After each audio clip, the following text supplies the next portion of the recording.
आज हम लोग देखेंगे यूपी TSS ग्राम विकास अधिकारी 2018 का पेपर है और इसकी देखिए परीक्षा तिथि जो थी 23/12/2018 की थी। और यहाँ पर देखिए सीरीज E-A है। यहाँ पर हम लोग सॉल्व करेंगे जी के जो है हिंदी का, और इसके बाद के जो आपको वीडियो मिलेंगे वो सेम इसी पैटर्न पर आधारित आपको मिलेंगे। तो आप लोग चैनल को सब्सक्राइब कर लीजिएगा। अगर वीडियो अच्छी लगी तो लाइक कीजिएगा। चलिए हम लोग शुरू करते हैं। पहला क्वेश्चन है, निम्नलिखित में से कौन सा पत्र वैयक्तिक पत्र की श्रेणी में आएगा? तो देखिए व्यापारिक पत्र आएगा, या प्रार्थना पत्र, या मित्र का पत्र, या संपादक का पत्र। तो वैयक्तिक पत्र जो मित्र का पत्र हो जाएगा। वैयक्तिक पत्र वैयक्तिक अथवा व्यक्तिगत पत्र अनौपचारिक पत्र की श्रेणी में आते हैं। इन पत्रों से तात्पर्य ऐसे पत्रों से है जिसमें व्यक्तिगत मामलों के संबंध में पारिवारिक सदस्यों, मित्रों एवं अन्य परिजनों को लिखा जाता है। इसके बाद आपका क्वेश्चन नंबर 5 है। यहाँ पर देखिए हम लोग सीरियल वाइज नहीं देखेंगे, जो इस स्क्रीन में आपको दिखेगा वो क्वेश्चन सॉल्व किया जाएगा। निम्नलिखित में से शुद्ध वर्तनी वाला शब्द कौन सा है? तो अध्ययन को बताना है। अध्ययन कैसे लिखा था? देखिए यहाँ पर भी ऑप्शन सही है 3, ऑप्शन 3 यहाँ पर भी सही है। अध्ययन ऐसे लिखा जाता है, छोटा आ, आधा धा, फिर या अवना अध्ययन। फिर क्वेश्चन नंबर 6 है, निम्नलिखित में से शुद्ध वर्तनी वाला शब्द। यहाँ पर भी देखिए शुद्ध वर्तनी से पूछा गया है। 2 क्वेश्चन देखिए आप शुद्ध वर्तनी वाले हो गए। यहाँ पर बताना उत्तरदायी। तो उत्तरदायी देखिए ए वाले में तो गलत है, ए वाला गलत हो जाएगा। बी वाला देखिए, बी वाला सही है। देखिए यहाँ पर बी वाला सही है, आपका राइट आंसर हो जाएगा बी। फिर क्वेश्चन नंबर 2 दिया गया है, निम्नलिखित में से कौन सी पत्र की विशेषता नहीं है? पत्र की विशेषता क्या क्या होनी चाहिए? संक्षिप्तता होनी चाहिए, क्रमबद्धता होनी चाहिए, विनयशीलता होनी चाहिए। जबकि प्रेषक मतलब होता है जो पत्र को भेजता है, उसकी विशेषता थोड़ी ना, विशेषता का मतलब गुण है। एक अच्छे पत्र का उद्देश्य शैली, सहजता, विनयशीलता या शिष्टाचार, संक्षिप्तता, क्रमबद्धता, व्याकरण, सुलेख आदि का जो है गुण होना चाहिए। फिर क्वेश्चन नंबर 3 है, गंदगी की समस्या से पीड़ित मोहल्ले वासियों की ओर से नगर पालिका अध्यक्ष को लिखा गया पत्र निम्नलिखित में से किस श्रेणी के अंतर्गत आएगा? अगर आपके मोहल्ले में गंदगी है तो आप इस समस्या से पीड़ित है और इसके लिए नगर पालिका अध्यक्ष को आप पत्र लिख रहे हैं, तो इसका मतलब आप शिकायत कर रहे हैं, तो ये जो शिकायती पत्र के अंतर्गत आएगा, यानी कि ऑप्शन आपका डी यहाँ पर राइट हो जाएगा। फिर यहाँ पर क्वेश्चन नंबर 7 दिया गया है, निम्नलिखित संधियाँ 3 प्रकार की होती है, निम्नलिखित में से कौन सा एक संधि का प्रकार नहीं है? तो संधि 3 प्रकार की होती है, कौन कौन सी? एक स्वर, एक विसर्ग और एक व्यंजन संधि होती है। जबकि यहाँ पर अनुस्वार संधि लिखा है, तो अनुस्वार संधि कोई संधि नहीं होती है। देखिए यहाँ पर व्याख्या दिया गया है, यानी कि यहाँ पर आपका राइट ऑप्शन जो है वो 4 हो जाएगा, ऑप्शन डी। यहाँ पर देखिए संधियाँ 3 प्रकार की होती है, स्वर संधि, व्यंजन संधि और विसर्ग संधि।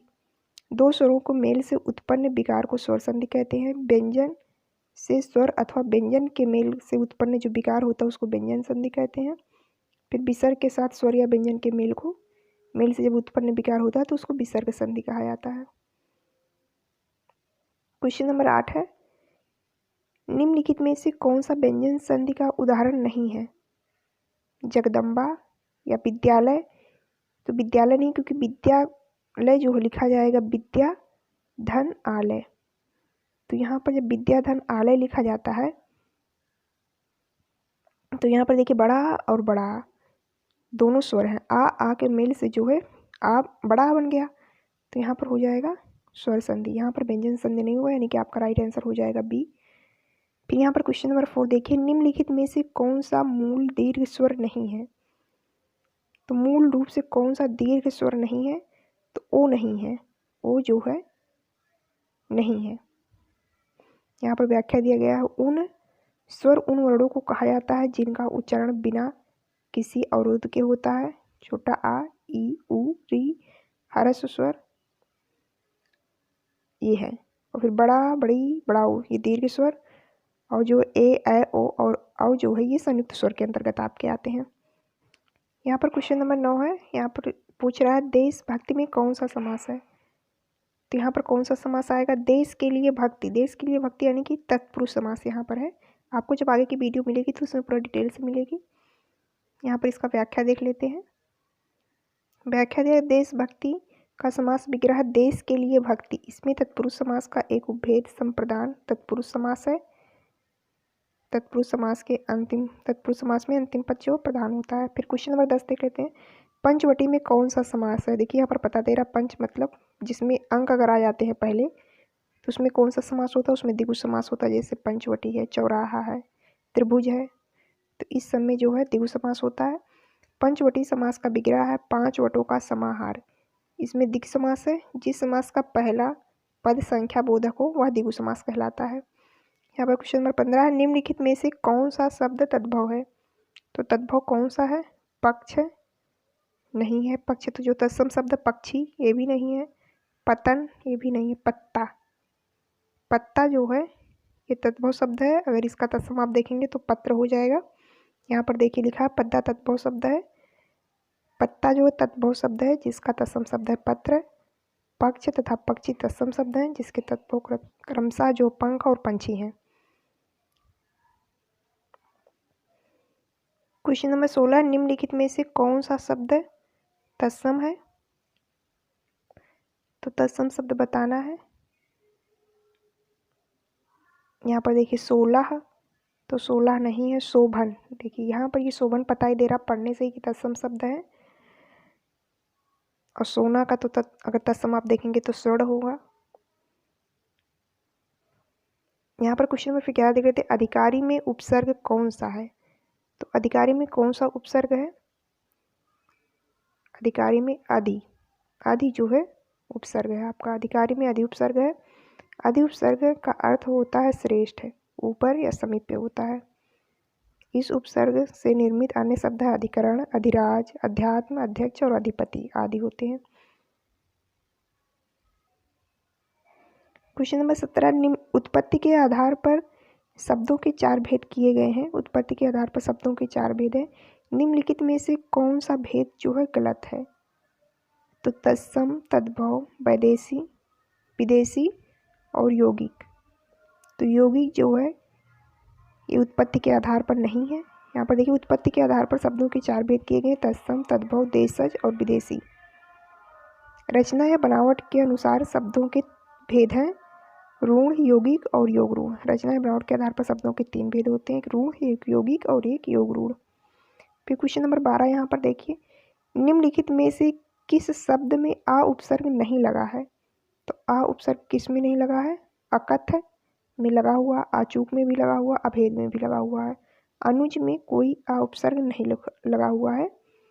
ये शब्द है आपका। अनुज में आ उपसर्ग नहीं है बल्कि अनु उपसर्ग लगा हुआ है। अनुज में जो है अनु उपसर्ग लगा हुआ है, आ उपसर्ग नहीं लगा हुआ है। क्वेश्चन नंबर 18, निम्नलिखित में से कौन सा शब्द समूहवाचक संज्ञा नहीं है? सभा, सभा है, कक्षा में भी है, भीड़ में भी है, दौड़ में नहीं है। जिस संज्ञा से वस्तु अथवा व्यक्ति के समूह का बोध हो उसे समूहवाचक संज्ञा कहते हैं, जैसे सभा, कक्षा, भीड़, दल, गिरोह, गुच्छा और कुंज आदि। फिर 13 नंबर है, निम्नलिखित में से किस शब्द में नी प्रत्यय नहीं लगा हुआ है? तो किस में नी प्रत्यय नहीं लगा हुआ है? शेरनी में लगा हुआ, मोर से बन गया मोरनी, इसमें भी लगा है। नौकरानी में नहीं लगा हुआ है। नौकरानी में आनी प्रत्यय लगा हुआ है, क्योंकि नौकर में अगर आनी प्रत्यय आप लगाएंगे तो नौकरानी बनेगा। और कुटनी में भी लगा हुआ है। यहाँ पर लिखा नौकरानी में नी प्रत्यय नहीं बल्कि आनी प्रत्यय लगा है। शेरनी, मोरनी और कुटनी में नी प्रत्यय लगा हुआ है। फिर क्वेश्चन नंबर 19 है, निम्नलिखित में से कौन सा शब्द द्रव्यवाचक संज्ञा है? द्रव्यवाचक संज्ञा है तो कौन सा है द्रव्यवाचक? यहाँ पर दूध है। द्रव्यवाचक का मतलब क्या होता है? जिसमें नाप तोल वाली वस्तुएं आती हैं। व्याख्या इसका देख लेते हैं। यहाँ पर व्याख्या दिया गया है, जिस संज्ञा से नाप तोल वाली वस्तु का बोध हो उसे द्रव्यवाचक संज्ञा कहते हैं, जैसे दूध, पानी, लोहा, सोना, चांदी, तेल आदि। फिर क्वेश्चन नंबर 14, निम्नलिखित में से कौन सा शब्द तत्सम नहीं है? तो कौन सा नहीं? कपाट भी है, कपाट तत्सम है। कपाट का किवाड़ होगा कीटक, कीटक भी है, कीटक का कीड़ा होता है तद्भव। कुंभकार, कुंभकार का मतलब कुम्हार होगा। ये कूची जो है ये नहीं है, ये तत्सम शब्द आपका नहीं है, यानी कि आपका राइट आंसर यहाँ पर सी हो जाएगा। क्वेश्चन नंबर 20 है, वह आप ही चला गया वाक्य में रेखांकित शब्द के सर्वनाम के किस भेद का उदाहरण है? तो वह आप ही चला गया, इसमें जो है निजवाचक है। सर्वनाम के टोटल कितने भेद होते हैं? तो सर्वनाम के टोटल 6 भेद होते हैं। और आप ही चला गया मतलब वह खुद चला गया, तो इसमें निजवाचक है। प्रश्नगत वाक्य में रेखांकित शब्द आप निजवाचक सर्वनाम है। निजवाचक सर्वनाम का रूप आप है, किंतु इसका प्रयोग पुरुषवाचक के अन्य पुरुष वाले आप से बिल्कुल अलग है। यह कर्ता का बोधक है, किंतु स्वयं कर्ता का काम नहीं करता है। क्वेश्चन नंबर 25 है, निम्नलिखित में से कौन सा एक अनाथ का पर्यायवाची नहीं है? तो बेसहारा ये है, यतीम ये भी है, निराश्रित ये भी है। और कौन सा नहीं है? तो अनाड़ी, ये अनाथ का पर्यायवाची नहीं है। अनाथ का पर्यायवाची अनाड़ी नहीं है। अनाथ के पर्यायवाची हैं बेसहारा, यतीम, निराश्रित, नाथहीन, दीन। देखिए यहाँ पर क्वेश्चन नंबर जो 25 है, यहाँ पर पहली बार आपको देखिए पर्यायवाची शब्द से पहला क्वेश्चन पूछा गया, नहीं तभी ऊपर लगभग तद्भव, तत्सम, समास इस सबसे क्वेश्चन पूछा जा रहा था। फिर यहाँ पर देखिए क्वेश्चन नंबर 21 है, गिलास में थोड़ा दूध वाक्य में रेखांकित शब्द विश्लेषण के किस भेद के अंतर्गत आएगा? गिलास में थोड़ा दूध है, थोड़ा ही किसके अंतर्गत आएगा? तो ये परिमाणवाचक के अंतर्गत आएगा। थोड़ा ये परिमाण बता रहा है आपको। यहाँ पर इसकी व्याख्या देख लेंगे। क्वेश्चन नंबर 21 में व्याख्या देख लेते हैं। प्रश्नगत वाक्य में जो रेखांकित शब्द थोड़ा जो है परिमाणवाचक विशेषण है। परिमाणवाचक विशेषण किसी वस्तु के नाप तोल का बोध कराता है। फिर क्वेश्चन नंबर 26 है, निम्नलिखित में से विचित्र का पर्यायवाची होगा। देखिए दूसरा क्वेश्चन है आपका पर्यायवाची से, तो विचित्र का पर्यायवाची क्या होगा? विलक्षण होगा। विलक्षण मतलब विचित्र। विचित्र का पर्यायवाची विलक्षण है। इसके अन्य पर्यायवाची क्या? अद्भुत, अनोखा, अनूठा आदि। विपरीत पर्यायवाची क्या है? विरुद्ध, प्रतिकूल, उल्टा, खिलाफ। विपरीत का जो पर्यायवाची है वो विरुद्ध, उल्टा, प्रतिकूल और खिलाफ होता है।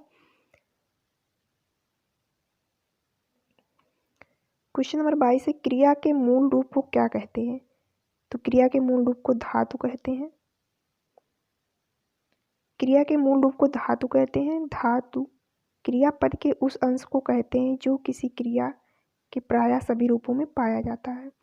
फिर क्वेश्चन नंबर 27 है, निम्नलिखित में से अमृत का विलोम क्या है? अमृत का विलोम जो है विष है। देखिए पहला क्वेश्चन आपका जो है विलोम शब्द से पूछा गया है। फिर 28 नंबर है, देखिए दूसरा क्वेश्चन है विलोम शब्द से, निम्नलिखित में से निंदा का विलोम क्या होगा? तो निंदा का विलोम क्या होगा? स्तुति। निंदा मतलब बुराई करना, स्तुति मतलब प्रशंसा करना।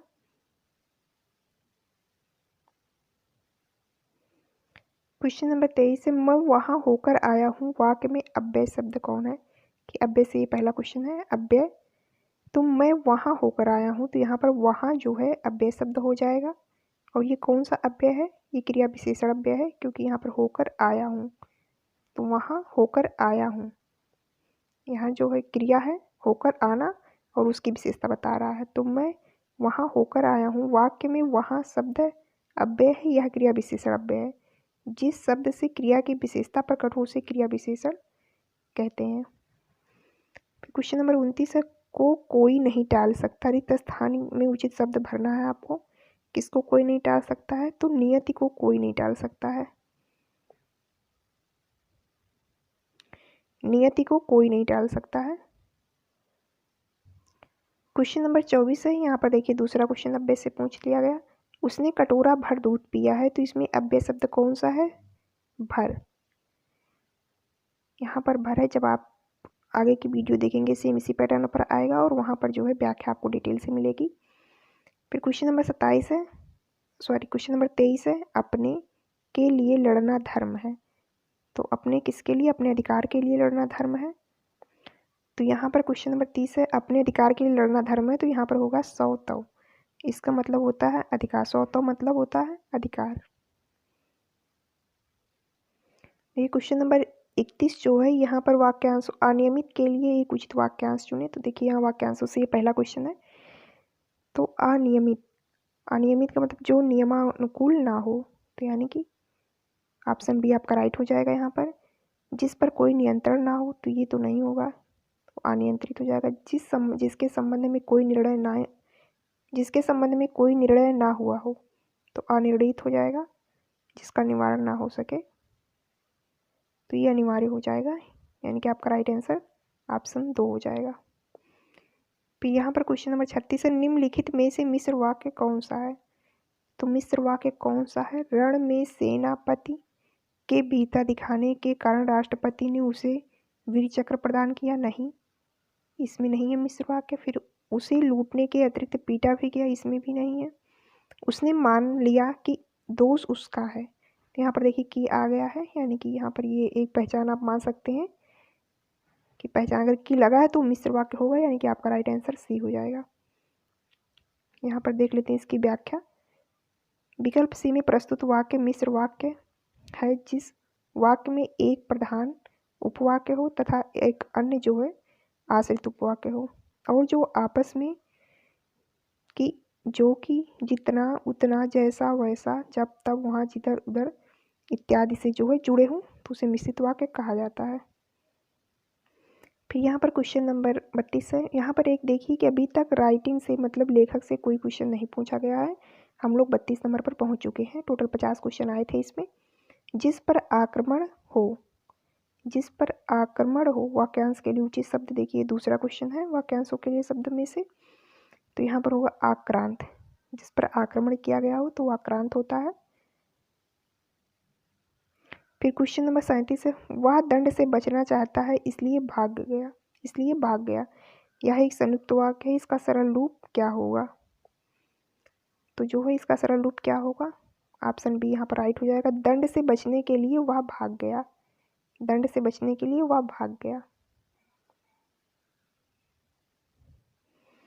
फिर क्वेश्चन नंबर 33 है। अब देखिए यहाँ पर मुहावरे का क्वेश्चन भी आपको दिख गया। गुड़ गोबर कर देना इसका क्या होगा? बनाया काम बिगाड़ देना।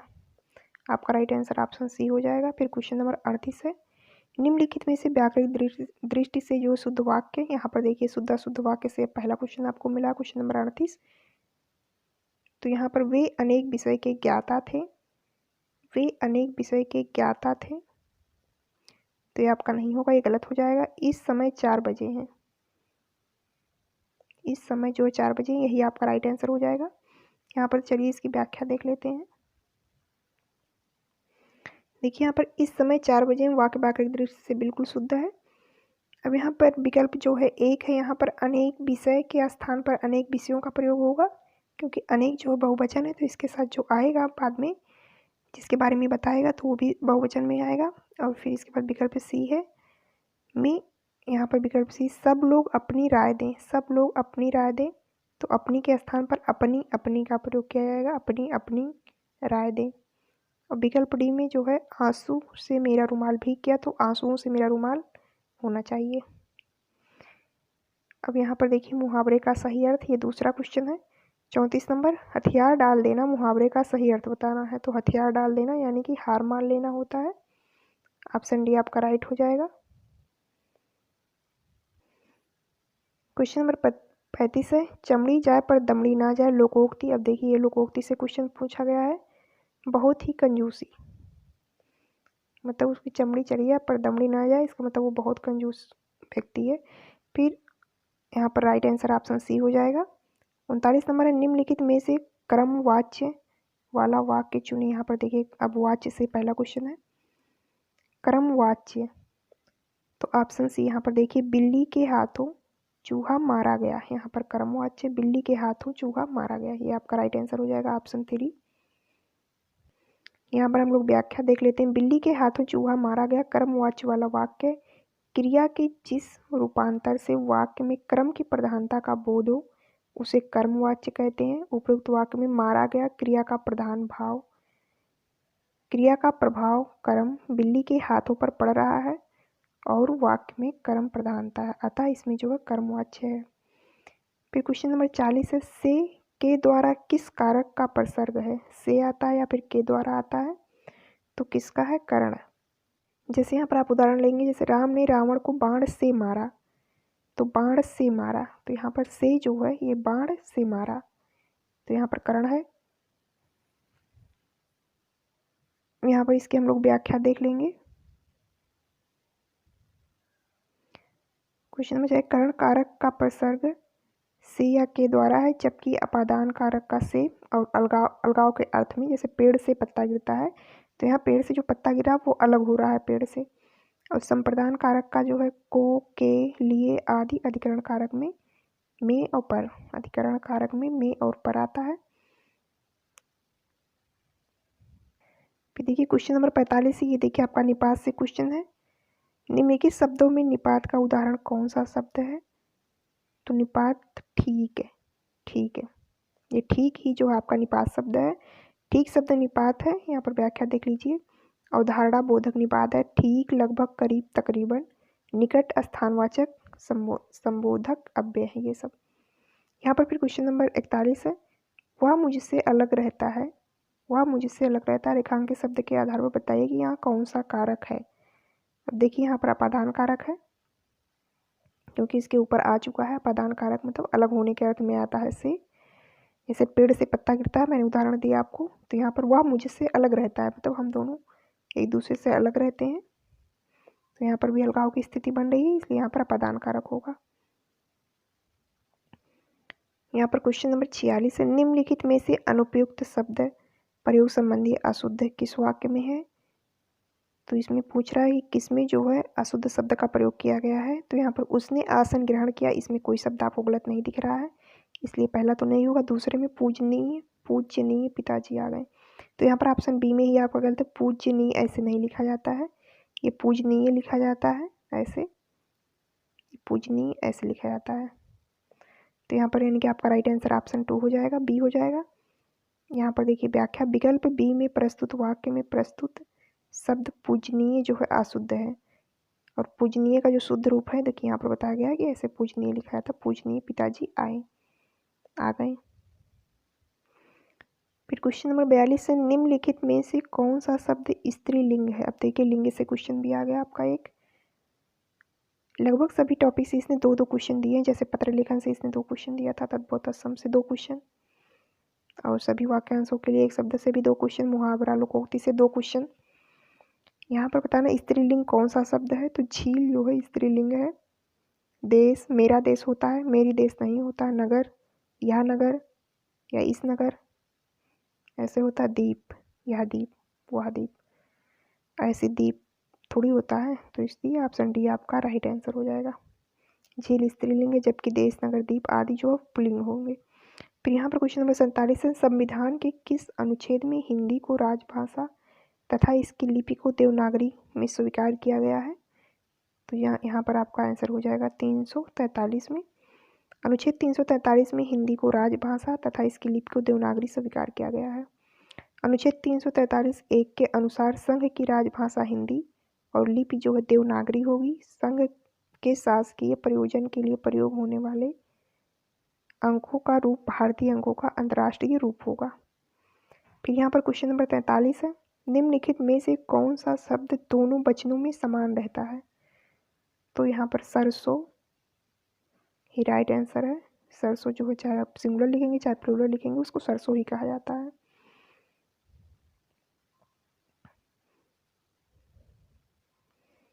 क्वेश्चन नंबर 48 है, निम्नलिखित में से कौन सी बोली उत्तर प्रदेश में बोली जाती है। तो यहाँ पर कौन सी बोली बोली जाती है। सी एंड दी, बुंदेली भी बोली जाती है और कन्नौजी भी बोली जाती है। कन्नौजी और बुंदेली दोनों बोलियां उत्तर प्रदेश में बोली जाती हैं। कन्नौजी बोली कन्नौज, फर्रुखाबाद, इटावा, औरैया आदि जिलों में, जबकि बुंदेली झांसी, जालौन, हमीरपुर एवं बांदा जिलों में बोली जाती है। और जो है आपके यूपीटीपीएससी ने इसका आंसर डी माना था। फिर यहाँ पर क्वेश्चन नंबर 44 है, निम्नलिखित में से कौन सा वाक्य पूर्ण भूतकाल का उदाहरण है। पूर्ण भूतकाल मतलब काम पूरा हो चुका है। तो यहाँ पर वे गए नहीं होगा, वे खा रहे थे, यहाँ पर तो काम चल ही रहा है।